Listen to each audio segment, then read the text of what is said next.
우리 동네를 살기 좋은 곳으로 만들기 위해 지역의회에서는 어떤 일들 하고 있는지 알아보겠습니다. 슬기로운 자치생활. 오늘은 김포시 지역구에서 열혈 의정 활동을 펼치고 있는 홍원길 경기도 의원과 함께하겠습니다. 의원님 안녕하십니까? 네, 안녕하십니까. 네, 반갑습니다. 슬기로운 라디오 청취자 여러분, 안녕하세요. 저는 경기도 김포시의 지역구를 두고 있고, 국민의힘 홍원길 경기도 의원입니다. 이렇게 귀중한 자리에 초대를 받게 돼서 대단히 영광스럽고 감사합니다. 네, 반갑습니다. 자, 이제 9월이 시작이 됐습니다. 9월 4일이 됐고요. 네. 우리 의원님은 김포 출신으로 들었어요. 네, 그렇습니다. 김포시 의회에 이어서 이제 경기도 의회까지 입성을 하셨고, 시의원과 도의원, 굳이 비교를 해보자면은 좀 같은 점, 다른 점 뭐가 있을까요? 제가요, 2014년도에 김포 홍철호 국회의원 지역 보좌관으로 정치에 첫 발을 디뎠어요. 예. 그리고 이제 시의원으로 정치 활동을 했는데, 지난 2022년도에 도의원으로 경기도의회 의원이 되었거든요. 예. 근데 도의원으로서 이제 2년차 출발하면서 이렇게 시의원 때하고 또 1년 돌이켜 보니까, 제가 했던 일들 또 보면 김포시를 비롯한 비슷한 환경들의 시군들 문제를 해결하는 정책 발굴. 이게 이제 도의원 역할이죠. 예. 그리고 또 집행되어 있던 정책들로 인해서 도민들 삶이 어떻게 영향을 미치는가에 대한 또 감시자의 역할. 그리고 또 이 다양한 주제들이 있잖아요. 예. 의회와 행정, 또 의회와 도민, 또 의회 내부. 이 협업과 분업에 대한 제 고민. 이런 것들을 이렇게 돌이켜보면 그냥 1년 동안 도의회 시간은 시의회 때보다는 지역별이나 또 분야별 과제들을 해결하기 위해서 폭이 좀 넓고요. 예. 깊이가 있는 그런 상황이어서 공부하고 또 포용력이 있어야 되고 하는 여러 경험하는 시간이었다고 생각하고 있습니다. 네, 그러시군요. 아마 네. 좀 사이즈만 커졌지 시민이나 도민을 향한 마음 자체는 그대로일 것 같은데 네. 의원님은 항상 보면 길을 강조하시는 것 같더라고요. 네, 그렇습니다. 공약 사항에도 길이라는 표현이 상당히 많이 들어가고요. 네. 이제까지 걸어오신 길에 대해서 소개를 해주셨다면 앞으로는 어떤 길을 걸어가고 싶으신지도 궁금하네요. 똑같습니다. 변함없이 시민을 위해서 봉사하는 게 역할이라고 저는 생각하고요. 예. 어떻게 하면 시민들이 편리할까, 편안할까, 함께 할까를 고민하는 게 제 역할이라고 생각해요. 지금 해왔던 것처럼 변함없이 열심히 하는 게 맞다고 생각합니다. 알겠습니다. 네. 자, 이렇게 상징적인 길에 대한 얘기를 해봤다면 이제는 진짜 길, 교통 문제를 한번 다뤄볼 텐데 네네. 지금 김포시를 지역구로 두고 계시니까 네. 김포시 하면은 보도도 많이 됐습니다만 교통 문제가 상당히 화두입니다. 그렇습니다. 예. 의원님은 청년 시절부터 김포의 교통 문제를 직접 느끼셨다고요? 이제 개인적인 얘기인데요. 예. 제가 직장이 성파구 방이동에 있었어요. 방이동은 김포하고 꽤 먼데요. 그래서 새벽에 이제 저는 아예 그냥 4시에 나가서 예. 아침에 수영하고 예. 그다음에 저희들 때는 버스 정거장에 토스트를 판매하는 이모님들이 계셨어요. 토스트 하나 사 먹고 우유 하나 먹고 예. 그다음에 이제 회사 주차장에 가서 한 2시간 잤죠. 이제 그렇게 하다 보니까 제가 교통에 관심을 가지고 정치를 하게 됐다기보다는 예. 이 시도의원 또 국회의원 보좌관을 하면서 보니까 교통 문제에 더 관심을 갖게 된 거죠. 이렇게 이해해 주시면 될 것 같습니다. 예. 그때보다 교통망 자체만 두고 보자면은 지금이 당연히 나아졌겠지만 네. 또 김포의 또 인구 수도 많이 늘었고요. 그렇습니다. 그러다 보니까 교통 문제가 지금도 계속되고 있는 건데 네. 이 교통 문제 어떻게 보고 계신가요, 지금? 사실은요. 한 30여 년 전에는 김포에서 서울로 나가는 교통 문제가 지금처럼 심각하진 않았어요. 그때는 인구가 17만 이렇게 할 때니까. 예. 지금 50만이 넘어서 51만이거든요. 3배가 뛰었네요. 그리고 또 사실은 이게 우리 김포의 자랑이라고 할까요? 평균 주민 연령이 40대 초반이에요. 예. 그러니까 이분들이 다 사회생활을 하시는데 그렇죠. 사회생활을 수도권에서 하신단 말이에요. 서울로. 그래서 이게 지금 뭐 지나간 얘기지만 예측도 잘못됐고 준비도 잘못됐고 이게 지금 이런 그 김포의 교통 문제가 심각해진 거 아닌가 예. 이런 생각을 하고 있습니다. 그래서 뭐 이전에 김포 골드라인을 두고 지옥철 관련한 보도도 많이 나왔고요. 네네. 그 혼잡도를 분산하기 위해서 버스 전용 차로를 도입하는 등의 좀 대책을 마련했는데 네. 지금 좀 나아졌습니까? 어떻습니까? 결론부터 말씀드리면요. 그 지하철 저 지옥철이라고 얘기했던 골드라인 혼잡도가 480%까지 갔었는데 예. %까지 갔었는데 지금 400% 초반이긴 해요. 조금 낮아지긴 했네요. 네, 아까 사회자께서 말씀 주신 이제 버스 전용 차로, 그다음에 이제 톡버스, 그다음에 이제 8월 21일인가 22일부터 시작한 서울시에서 도와준 서울 동행버스. 예. 그래서 좀 낮아지긴 했는데 실제로 지금도 골드라인을 이용하시는 우리 김포시 주민들은 그 80%만큼의 편리성을 못 느끼죠. 체감하기는 힘들 것 같습니다. 네네네. 네, 그렇습니다. 예. 자, 그러면 어쨌든 이 문제를 앞으로도 해결해 나가야 할 텐데 네. 최근에 김동연 지사는 5호선 연장 김포시안이 가장 합리적이라면서 좀 대도시권 광역교통위원회에서 조속히 결정해야 한다 이런 얘기를 하기도 했습니다. 네, 그렇습니다. 5호선 연장이 현실적인 대안이 되겠죠? 어떻습니까? 가장 정확한 대안이죠. 가장 정확하고 합리적인 대안입니다. 네. 5호선은 정말 뭐 지난번 아까 사회자께서 말씀 주셨지만 정부에서도 또 도지사님 또 국회의원분들 다들 한 마음으로 지금 추진하고 있지 않습니까? 예. 근데 이제 이게 그 5호선 연장은 사실은 김포 시민들 교통 편의를 위해서는 무조건 빨리 계획을 세워야 된다는 생각을 가지고 있습니다. 그렇군요. 알겠습니다. 네. 다음은 최근에 입법 예고하신 법안 얘기도 한번 해보도록 하겠습니다. 네네. 경기도 지역화폐 보급과 이용 활성에 관한 조례 일부 개정 조례안인데 네네. 어떤 내용 담고 있습니까? 이게 이제 제가 설명할 때 조금 딱딱할 수도 있는데 우리 이 지역화폐 그 유통 질서 확립하고 예. 또 유통 시스템의 안정성 강화를 통해서 건전하고 지속적인 지역화폐 보급하고 활성화를 도모하고자 하는 게 취지예요. 개정 조례의 취지예요. 예. 이게 제일 큰 목적이고 이제 세부 사항들도 있긴 한데 뭐 시간이 어떤지 모르겠습니다. 근데 얘기를 들어보면 네. 경기도 지역화폐는 사실 꽤 많이 보급이 돼 있고 많이들 이용하시는 걸로 알고 있거든요. 그렇습니다. 그렇습니다. 무언가 문제가 있어서 이런 조례안을 또 내신 거겠죠? 그렇습니다. 이게 이제 저 2023년도 예만 들어봐도 예. 그 1,000억 이상 예산이 수립되어 있는 거거든요. 예.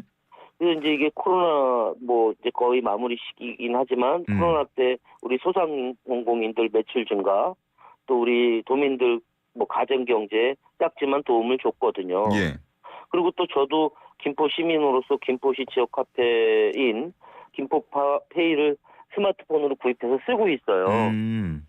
근데 이게 이제 사용도 편리하고 또 수수료도 절약되고 또 전통 시장이나 골목 상권 경영에도 도움이 되고 예. 또 시민들은 시민들대로 뭐 6% 10% 할인 받으니까 그렇죠. 예. 가계 제출도 뭐 절약되는 이런 좋은 효과가 있다고 저는 판단합니다.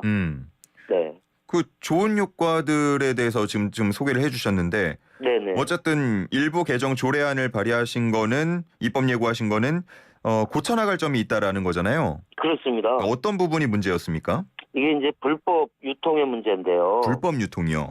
네네. 예. 이것도 이제 그 개수를 가지고 잠깐 말씀드릴게요. 예예. 최근 5년 동안 보이스피싱으로 입은 피해 금액이 1조 7천억 원이래요. 지역 화폐만 두고요. 경기 지역 화폐만. 이제 이게 금융감독원 자료인데요. 전체에 예. 네네. 그래서 이제 전체를 보면 2018년도부터 22년도까지 보이스피싱 피해 건수가 22만 7천 건이고요. 예. 피해 금액이 1조 6천억이고요. 이게 이런 다양해진 이 수법에 대한 대책이 사실은 쫓아가는 거거든요. 예. 그래서 사전 대비책이 필요하게 되어서 그 조례를 발의하게 됐고요. 그 내용을 간략하게 말씀드리면 예, 말씀해 주십시오. 지난 3년 동안 지역 카페 불법 유통이 87건이에요. 근데 스마트폰 사용이 일반적으로 건수가 훨씬 더 많을 거로 예측이 되고요. 예. 도내 지역 카페 가입자가 22만 명인데 이 악성 앱 탐지 시스템을 구축하게 되면 그 피해 예방 건수가 지금 현재 그 예방된 건수만 해도 199건이거든요. 예. 그 이 지역의 예를 들어보면 2021년부터 22년까지 39억 원, 또 22년부터 23년까지 34억 원의 피해 감소 효과가 있었어요. 그래서 이런 것들을 우리 경기도 도민들한테 이 악성 앱 탐지 시스템을 구축하자. 예. 이게 이제 목적이죠. 그렇군요. 네네. 그 지금 도내에서 사용하고 계신 분들이 22만 명 정도 된다고 하셨나요? 네, 그렇습니다. 전체 도민분들에 비하면은 아직 좀 적다라고도 느껴지는데. 아니요. 이게 도 전체가 아니고 예. 그 예를 들어서 예를 들면 김포시, 김포군, 김포시의 예를 들어서 말씀드립니다. 김포시의 예를 들으신 거군요. 네네, 그렇습니다. 그럼 거의 네네. 절반 가까이가 사용하고 계시네요. 그렇습니다. 이게 지금 특히 이제 어르신들이 예. 이 대책의 혜택을 보지 않을까 이렇게 생각을 하고 있습니다. 네. 그래도 청취자분들 가운데 또 도민분들 네. 가운데 아직 설치를 안 하고 사용을 안 하시는 분들이 계실 수 있으니까요. 네. 좀 장점 홍보 좀 해주시면 좋을 것 같습니다. 홍보 이제 우리 시스템 이제 조례가 이제 시작이 되는 거니까요. 예. 부서하고 협의해서 우리 도민들께 홍보 잘해서 피해 안 보실 수 있도록 열심히 하겠습니다. 제 말은 경기 지역 화폐에 대한 얘기를 조금 해주시면 아마 청취자분들이 또 솔깃하지 않을까 싶어서 부탁을 드린 겁니다.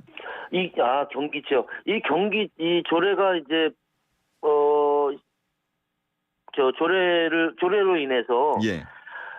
자동적으로 경기 지역 화폐를 사용하시는 우리 도민들께 악성 앱 탐지 시스템이 자동으로 깔리게 돼요. 그러니까 특별히 앱만 사용하게 되면 우리 지역 화폐만 사용하게 되면 특별한 조치 없이 그 악성 앱을 걸러낼 수 있다. 예. 이렇게 이해하시면 될 것 같습니다. 이번에 추석도 다가오는데 네. 이런 경기 지역 화폐 이용하면은 그래도 혜택을 좀 볼 수 있습니까? 그럼요. 그럼요. 지금 이제 뭐 여러 가지 옛날처럼 이제 정부나 이제 우리 도에서도 그 지급 물량이 많지는 않지만 예. 어쨌든 소상공인 우리 도민들한테는 혜택이 가는 거죠. 알겠습니다. 뭐 이용하시는 분들 최대한 이용하셔가지고 지금 워낙 고물가고 힘드니까요. 네, 혜택을 받아가시면 좋을 것 같고요. 네. 지역구에 대한 교육 문제도 한번 다뤄보도록 하겠습니다. 네네. 김포시 같은 경우는 학생 수들이 늘고 있나요? 줄고 있나요? 어떻습니까? 많이 늘고 있습니다. 많이 늘고 있습니까? 네네. 그러면 교육 문제가 꽤 클 텐데요. 지금 이제 간략하게 말씀드리면 예. 아까도 말씀드렸지만 17만에서 51만이 되면서 또 젊은 어머니 아버지, 젊은 엄마 아빠들이 많이 인구 유입이 되면서 예.